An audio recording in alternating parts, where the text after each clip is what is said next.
Shabash, mshale kwenda mwituni haujapotea mtazamaji. Ni siku ya Jumatatu ya tarehe 31 ya mwezi Agosti mwaka 2020, siku ya mwisho kabisa ya mwezi huu kabla tujakaribisha mwezi wa Septemba. Naam, mtazamaji, kuna mengi tu ambayo tumekuandalia kwenye Mwale wa Kirk jioni hii ya leo, lakini kabla hatujazama kwenye taarifa mbalimbali tupate vipasho.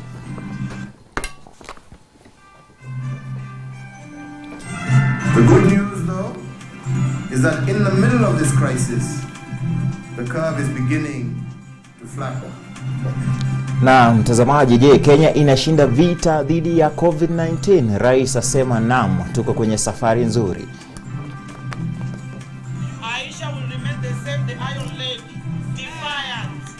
Hayo ndio maana nataka niwaambie. Mbunge wa Malindi ishajumu na gavana wa Migori Okoth bado waachiliwa huru kwa dhamana.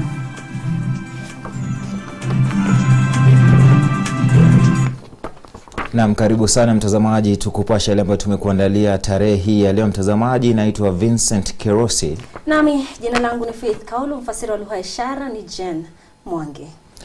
Na tuanze na taarifa kuhusiana na kongamano ambalo limefanyika mtandaoni leo hii kuhusiana na COVID-19, na ni kwamba Kenya inapiga hatua kubwa na muhimu dhidi ya virusi vya corona. Haya ni maneno yake Rais Uhuru Kenyatta kwenye hotuba yake alipohudhuria kongamano la mtandaoni kuhusu COVID-19. Rais amesema kwamba kiwango cha maambukizi kimeanza kupungua nchini, ila ametahadharisha dhidi ya kulegeza kamba. Hotuba yake leo hii katika kongamano na magavana na mawaziri husika ili kutathmini hatua zilizopiga taifa dhidi ya janga hilo, Rais amewapongeza magavana kwa hatua za pamoja ili kudhibiti msambao, huku akigusia kwamba huenda Kenya inapata ushindi kwenye vita hivyo. And I am not asking you to ponder these questions because we have failed. To the contrary, I believe we have done remarkably well. The good news though is that in the middle of this crisis, the curve is beginning to flatten. Hata hivyo, kiongozi wa taifa amesema kwamba kazi bado ipo na ni wakati sasa wa kubadili mbinu za mpambano na kuangazia mbele.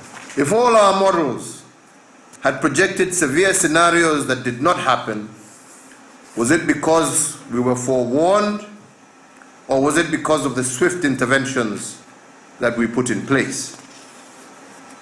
How does our national response compare with others within the region, the continent, and the world? Is there something that we could have done better? And are there lessons we should carry with us to the strategic phase of this war? Haya yanajiri huku watu 144 zaidi wakiripotiwa kuambukizwa kutokana na vipimo 4260 ndani ya saa 24 zilizopita na kuchupisha idadi jumla ya maambukizi hadi 34201. Idadi ya waliougua na kupona imefikia 19893 baada ya wengine 205 kuripotiwa kupona, huku idadi ya vifo ikiongezeka kwa watu watatu zaidi na kufikia watu 577. And it is the most dangerous point because the curve can either flatten and de-escalate or take an upward surge. My appeal to all of you as experts, practitioners, and leaders is therefore to deliberate on our in mortem condition. Na kuhusu sakata ya KEMSA, japo Rais amekosa kuigusia wazi, ameitaka Wizara ya Afya kuhakikisha mfumo ulio wazi wa utoaji tenda na ununuzi dawa wa mtandaoni kwenye mamlaka hiyo ndani ya siku 30 zijazo. Mtazamaji, hebu tutazame jinsi maambukizi haya mapya yameenea katika kaunti. Kaunti ya Nairobi imerekodi maambukizi mapya 77, huku kaunti ya Mombasa kukiwa na maambukizi 18, kaunti ya Kiambu ikiwa na idadi ya maambukizi mapya 9, kaunti ya Kisumu pamoja na Kajiado imerekodi maambukizi mapya 6. Kwingineko, kaunti ya Machakos pamoja na kaunti ya Narok na ile ya Turkana imerekodi idadi ya maambukizi mapya 5, huku kaunti ya Nakuru ikiwa na maambukizi mapya 4, Nandi maambukizi 2, alafu kaunti ya Meru, Siaya, Isiolo na Kilifi ikiwa imerekodi kisa kimoja tu. Na mtazamaji, kuna takwimu ambayo ningependa hapo utazame iliyoko kwenye kiwambo chako mtazamaji, ambayo ni muhimu sana katika kuangazia basi vita dhidi ya COVID-19 ama ukipenda vita dhidi ya janga la corona nchini. Na mtazamaji, takwimu ambayo unaitazama hapo ni asilimia tu kuhusiana na maambukizi katika taifa la Kenya, na kulingana na shirika la afya duniani ni kwamba basi kuna takwimu muhimu za kuangazia ili kuangalia kama taifa linapiga linashinda haswa vita dhidi ya corona. Na takwimu ambazo unaziona hapo ni kwamba siku ya leo ambayo ni Jumatatu, asilimia ya maambukizi katika taifa la Kenya, wazungu wanasema positivity rate, ni asilimia ya 3.4 mtazamaji, ambayo taifa la leo ama taifa limeripoti leo hii mtazamaji, kutokana na vile visa ambavyo vimetangazwa leo hii 144, na basi ukiangazia pia na zile sampuli ambazo zimepimwa. Jana siku ya Jumapili asilimia ilikuwa 5.9, na alafu Jumamosi ilikuwa ni asilimia 5.4. Na mtazamaji, ni kukumbushe kwamba ili taifa lolote lile likatangazwe kwamba linashinda vita na basi linapunguza maambukizi, lazima asilimia ikue 5 ama asilimia 5 kwa siku 14 mfululizo. Kwa hivyo taifa la Kenya, iwapo tutaendelea kama ilivyoripotiwa leo hii, basi asilimia ikiwa ni 3.4 mtazamaji, basi itakuwa bora zaidi kuelekea mbele. Kwa siku 14 ikiwa chini ya asilimia 5, basi tunaweza tukasema kwamba taifa la Kenya basi linashinda vita dhidi ya corona, manake maambukizi yatakuwa yanapungua. Vita hivi vinategemea mimi na wewe. Naam, kwingine kwa mtazamaji, waziri wa elimu Profesa George Magoha amesema kwamba tarehe kamili ya ufunguzi wa shule haijabainishwa, kwani ni swala ambalo litaamuliwa kutokana na idadi ya maambukizi ya virusi vya corona nchini. Akizungumza leo hii kwenye kongamano la COVID-19 mtandaoni, waziri Magoha ameelezea kwamba rasilimali kadha zitahitajika kuwepo kwa wingi ili kudhibiti virusi vya corona nchini iwapo shule zitaangaziwa kufunguliwa tena. It's now in the public domain that the schools were closed in the 20th of March as a result of this pandemic. It is also true that I have a conflict of interest because as a trained physician, I am now tasked with the duty of running the education sector in the country. And therefore, perhaps I understand a little bit more than I should. And this sometimes comes to cloud my mind in the line of duty. Nevertheless, after the government closed schools, the Kenya Institute of Curriculum Development developed excellent programs which were sent through the TV, radio, YouTube, and other media. The first problem that we developed in this area, or we made in this area, was that we are not able to reach all the children. What we must look at as Kenyans is the safety of our children, the safety of the children and the teachers. And the onus is for us to ensure that our parents understand this, because there's a slight disconnect where people think this can be done, and it is our culture, and the culture has come to into play here, where people think that one person called Magoha can shut schools and open schools. It may look like we are flip-flopping. We are not flip-flopping. It is the virus that is flip-flopping. It is not possible for anybody to stand and say that we shall open tomorrow, because those who have tried so have rolled backwards. It's also important to remember that still up to today, more than 100 countries are still completely shut as far as schooling is concerned. So we are moving in a very unfamiliar environment. What the country must understand is that we are going to require a lot of resources, because all the children must have masks. Some may be able to buy, but between 50 and 60% of the children may not be able to afford to buy the masks. So the government and the benefactors must be prepared now to empower us to get the masks. Mbali na hayo mtazamaji, gavana wa Migori Okoth Obado ameachiliwa kwa dhamana ya shilingi milioni 8.7 pesa taslimu baada yake na wenzake 6 kushikiliwa korokoroni kwa siku 5. Obado pamoja na wanawe 4, mamake mzazi na rafiki wa familia, wanashtakiwa kwa makosa ubadhirifu wa fedha za kaunti hiyo. Hakimu mkuu Lawrence Mugambi aidha ameelekeza kuwa kwa muda wote wa kesi hiyo gavana Obado hataruhusiwa kabisa kuingia katika afisi za kaunti kwa vyovyote vile, sawa tu na ilivyokuwa katika kesi ya gavana wa zamani wa Kiambu Ferdinand Waititu. Wanawe Obado wameachiliwa kwa dhamana ya kiasi cha shilingi milioni 2, milioni 3, milioni 2 na mwingine 2 mtawalia. The accused bail or bond in the following terms. The first accused, Zakaria Okoth Obando, will pay a cash bail of Kenya shillings 8,750,000. In the alternative, a bond of 20 million shillings plus a surety like amount. The second accused, Dan Ochora Okoth, will pay a cash bail of Kenya shillings 2,500,000. In the alternative, a bond of 5 million shillings plus a surety of like amount. The third accused, Scarlett Susan Okoth, will pay a cash bail of Kenya shillings 3 million. In the alternative, a bond of Kenya shillings 6 million plus a surety of like amount. The fourth accused, Gary Zachary Okoth, will pay a cash bail of Kenya shillings 2 million shillings. In the alternative, a bond of Kenya shillings 4 million plus a surety of like amount. The fifth accused, Evelyn Adhiambo Zachary, will pay a cash bail of Kenya shillings 2 million shillings. In the alternative, a bond of Kenya shillings 4 million plus a surety of like amount. The state and public officers charged in this case, including the first accused, shall liaise with the investigating officer to be escorted to pick their personal staff, if any, from Migori County offices. Thereafter, there shall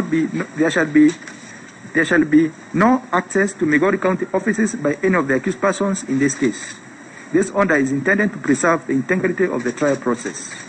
Na mtazamaji, tusalie tuna masala haya tuhuma za ufisadi, na ni kwamba mbunge wa Malindi Aisha Jumwa mapema leo hii ameachiliwa kwa dhamana ya shilingi milioni 2 pesa taslimu na mahakama moja mjini Mombasa, ikisema kuwa Jumwa sio tishio la usafiri. Jumwa na washtakiwa wenzake 6 waliojiwasilisha kwa polisi juma iliyopita walikuwa wameshtakiwa kwa ubadhirifu wa milioni 19 fedha za hazina ya eneo bunge la Malindi. Hata hivyo, washtakiwa hao walikana mashtaka hayo. Hata hukumu hiyo, hakimu mkuu Edna Nyaloti amesema kwamba upande wa mashtaka umekosa kubainisha kuwa mbunge huyo wa Malindi angekuwa tishio la usafiri iwapo angeachiwa huru, huku akiongezea kuwa mahakama ingezidi kumzuilia kutokana na malengo yake ya siku za mbeleni. Court takes note that the first accused person is a member of parliament, and as is natural with all politicians, she could be harboring political ambitions for higher political office and is not a flight risk. However, the court will not grant the first accused person a free bond as requested by the defense team. The first accused person may be released on bond of Kenya shillings 5 million shillings with one surety of a similar amount, or in the alternative, cash bail of Kenya shillings 2 million. Aidha, hakimu Nyaloti amewapunguzia walioshtakiwa pamoja na Jumwa dhamana zao kutoka shilingi milioni 5 hadi milioni 2 na pia pesa taslimu kutoka milioni 2 hadi nusu milioni. We need to fight corruption fairly, not selectively. Hiyo lazima ifanyike. Aisha will remain the same, the Iron Lady, defiant. Hayo ndio maneno ambayo nataka niwaambie, na niwaambie ya kwamba mimi mahakama hii nitaingia na kutoka, kama ni polisi nitaenda na kutoka, na msimamo wangu utabakia ule ule. Hakuna hata siku moja. Kesi hiyo itatajwa tena mnamo Septemba 21. Na mtazamaji, tuachane na hayo ya the defiant Aisha Jumwa, tuangalie masuala mengine ya kisiasa. Tunani kwamba kundi moja la wakilishi wadi kutoka kaunti ya Trans Nzoia limeuama mrengo wa chama hiki na cha mbunge wa Tongaren SL Simiyu. Mgawanyiko katika chama cha Ford Kenya unazidi kuongezeka baada ya wanachama waliochaguliwa na bunge la kaunti ya Trans Nzoia kuunga mkono mrengo unaoongozwa na mbunge wa Tongaren SL Simiyu. Katika chama chetu cha Ford Kenya kuna shida na kesi iko kotini, na kama mimi mtunga sheria walisema hakuna chochote kinafanyika katika chama mpaka tarehe 25 mwezi wa 9. Na mimi nashangaa kunaitwa mkutano wa chama wanaita waheshimiwa MCS. Wawakilishi hawa wodi wanamtuhumu Wetangula kwa uongozi duni na kufanya chama hicho kuonekana kama ni chama cha jamii moja.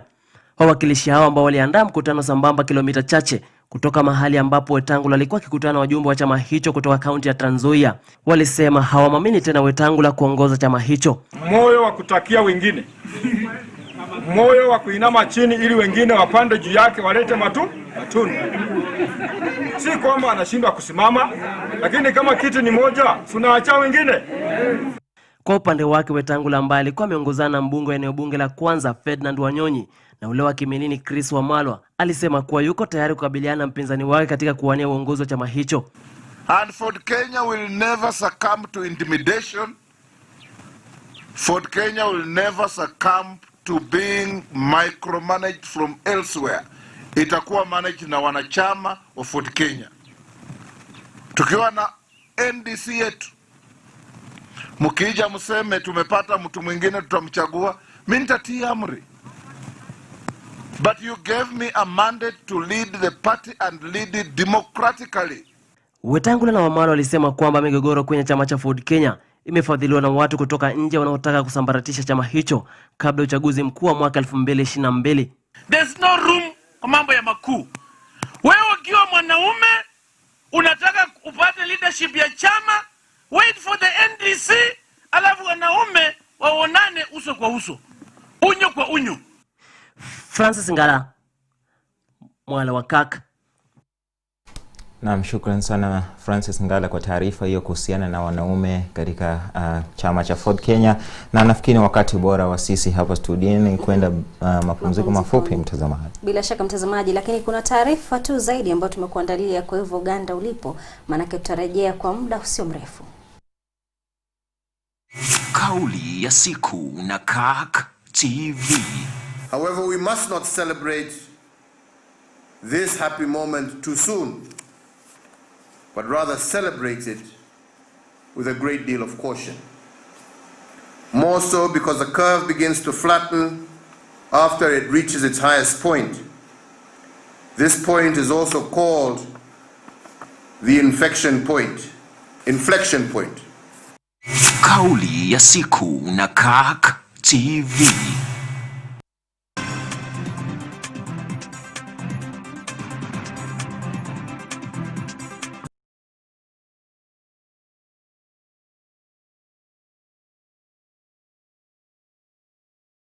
Ona sema ya sema poti salama kupitia SMS 88. Namba yako haitaonekana. Jumbe huu hautakugharimu chochote. Weka akaunti yako na ambapo halifu unatendeka. Ujumbe huu umeletwa na Wizara ya Mambo ya Ndani na Uratibu wa Serikali ya Kitaifa.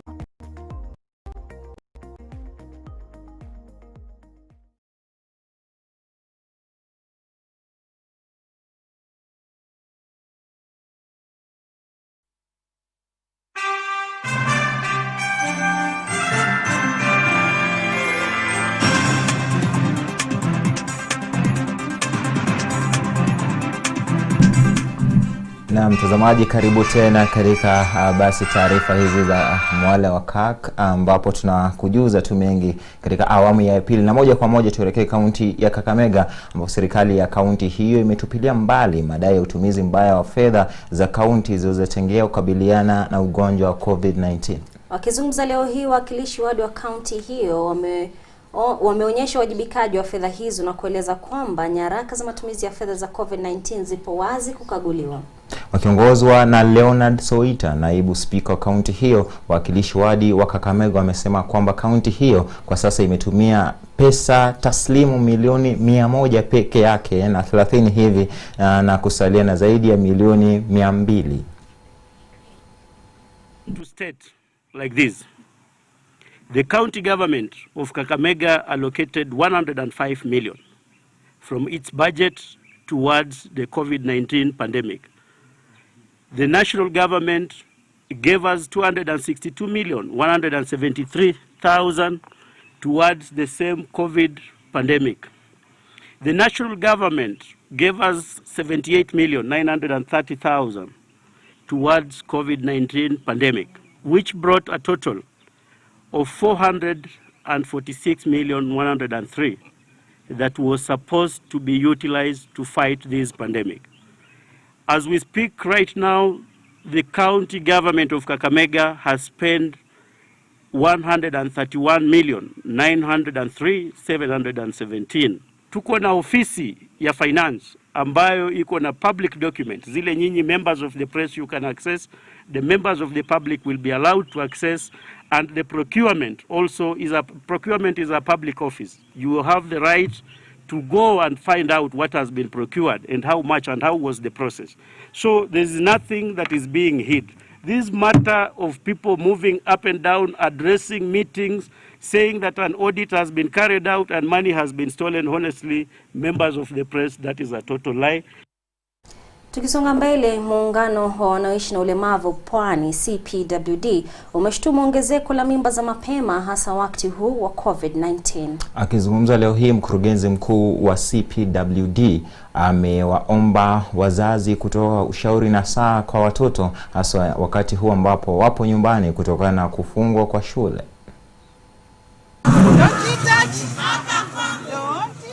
Afisa mkuu mtendaji wa muungano wa wanaoishi na ulemavu Pwani Hamisa Zaja anawarai wazazi kutumia wakati huu ambapo wanafunzi wapo nyumbani kutoa ushauri na kuwa na uhusiano na watoto. Masuala ya teenage pregnancies, mimi napenda sana kuwaomba wazazi.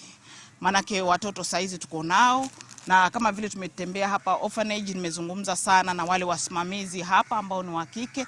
Nimezungumza sana nao kuambia kwamba ni wakati wa kubond. Isiwe ni wakati wa kuwa tuna shida, kwa sababu tunaona kwamba sisi kama wazazi tukikaa na watoto ndani ya nyumba masaa 24 ni kama wanakuwa ni kero kwetu. Hamisa alisema haya alipozuru makao ya watoto yatima ya Nur eneo la Likoni ili kutoa ufadhili kwa makao hayo pamoja na kuzungumza na wanarika. Tumekuja hapa ili tuweze kuzungumza nao, na mazungumzo ni kwamba ni kuhusu hizo early pregnancies, kwa sababu wasichana wetu wengi kwa huu muda ambao umekuwa ni wa COVID wamekuwa wako majumbani, na hivyo basi wengi tumepata kwamba wamejihusisha na mambo ambayo yasio, na mara nyingi tunazungumza na wale ambao wako nje, lakini hawa ambao wako kwenye orphanages hatujaweza kuzungumza nao kuwafikia.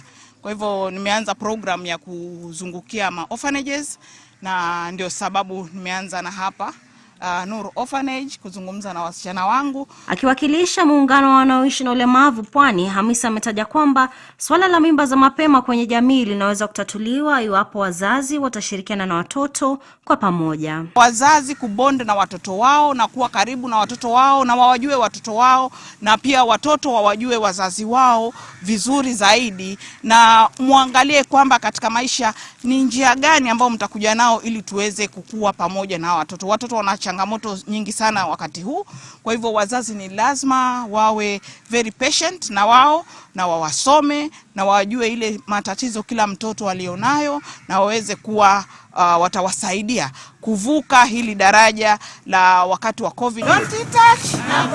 Don't touch. Don't touch. Na mtazamaji, nikuulize swali, sijui kama unajua umuhimu wa njugu katika afya ya binadamu, na kama hujui tizama taarifa hii inayofuata. Na ni kwamba ili kukuza uchumi wa taifa la Kenya, wakulima kutoka mkoa wa Nyanza na magharibi ya Kenya wamehimizwa kuchukua kimakini ukulima wa njugu hapa nchini, kwani ukulima wa umma ambao hufanyika mikoani humo kwa sana unadidimia, na hivyo sekta ya sukari inadorora.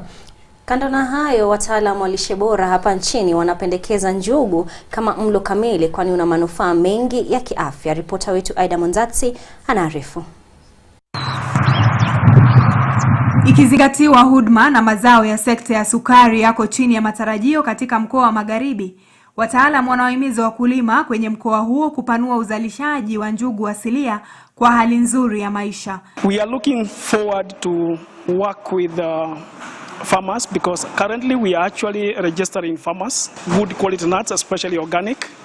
We are now moving focused on organic peanuts. Wataalamu wa lishe bora wanapendekeza njugu kama mlo kamili, kwani yaweza tumika kimatibabu haswa kwa magonjwa ya kuendesha, ukosefu wa nguvu za kiume na vile mawazo na uwezo wa kukumbuka.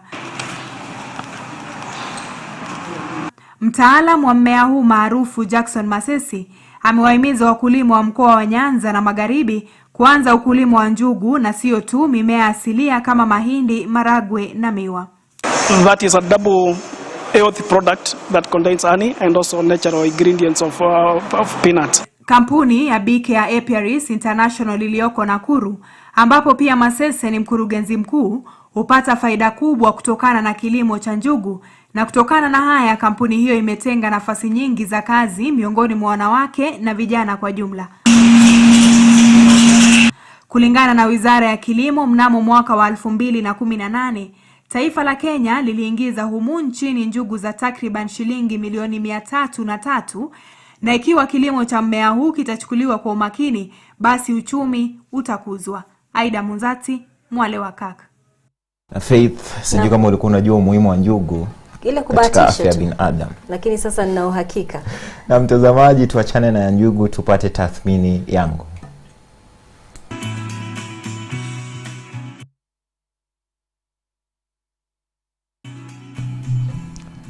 Na mtazamaji, leo hii kwenye tathmini yangu ningependa tuangazie na tuivalie njuga methali ifuatayo: muungwana akivuliwa nguo basi huchutama. Neno jingine la ungwana, mtazamaji, ni ustaarabu. Aliyestaarabika hufuata maadili yaliyoko na kufanya mambo kiungwana bila upinzani mkubwa. Hata anapozidiwa na upinzani na kuwekelewa lawama, ama la mno kwake kufanya, mtazamaji, ni kukubali nguo zake zimekwisha vuliwa, na ili asiuoneshe uchi wake basi achutame tu. Katika siku za hivi karibuni, lawama kuhusiana na ubadhirifu wa fedha kwenye shirika la KEMSA zimekithiri na kuelekezwa zaidi katika Wizara ya Afya. Uchunguzi kuhusiana na madai ya kuwa namna moja au nyingine wamehusika au wamekosa kuhusika Waziri wa Afya Mutahi Kagwe na katibu wake wa kudumu Susan Mochache bado unaendelea, haswa baada ya afisa mkuu mtendaji Jona Manjari kuwataja alipopigwa msasa mbele ya kamati ya bunge Ijumaa iliyopita. Kutokana na madai hayo basi, viongozi wa kisiasa na wa Kenya kwenye mitandao wamewataka viongozi katika Wizara ya Afya, haswa waliotajwa kujiuzuru, ili kuruhusu basi uchunguzi kufanyika, ama uchunguzi huru kufanyika. Or keeping social distance from public funds. I want to tell the CS Health, the PS Health, and all those others who have been mentioned in this COVID haste, please keep social and physical distance from public funds, and also keep physical distance from public office and quit your jobs. Allow investigations to be carried on when you're out of office. Sababu huo ndio mtindo tulionyeshwa. Lakini Waziri Kagwe amesisitiza kwamba ataendelea na majukumu yake bila kujali yanayotajwa dhidi yake. Ila langu tu kwa Waziri Kagwe na katibu wake Susan Mochache ni jamani, enyi ni wangwana, na nguo zenu zikishavuliwa simchutame tu, kwa heshima uchunguzi huru ufanyike, ili kwamba kama hamna doa basi hilo lidhibitishwe. Vinginevyo mtazidi tu kutiwa doa, na zaidi hali itakapokuwa mbaya zaidi basi hali itakuwa si hali. Ila hiyo ndio tathmini yangu.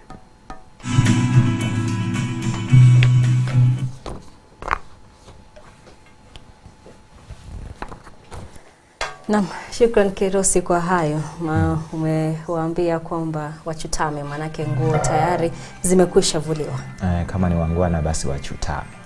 Haya mtazamaji, yamekuwa ni ya leo, hatuna la ziada kufikia hapo. Shukran za dhati kwa kuungana nasi jioni hii ya leo ndani ya Mwale wa Kirk. Bila shaka mtazamaji, tunatoka tu, lakini itakapogonga dakika moja tu imesalia upate kipindi cha Health Nuggets, ambapo utakuwa unajua pia umuhimu, maana yake umesikia umuhimu wa njugu, basi umuhimu wa kula vizuri, yani lishe bora ndani ya Health Nuggets. Na mtoto wa kike Aida Munzati. Hadi hapo kesho, nimekuwa kwa Vincent Kirosi.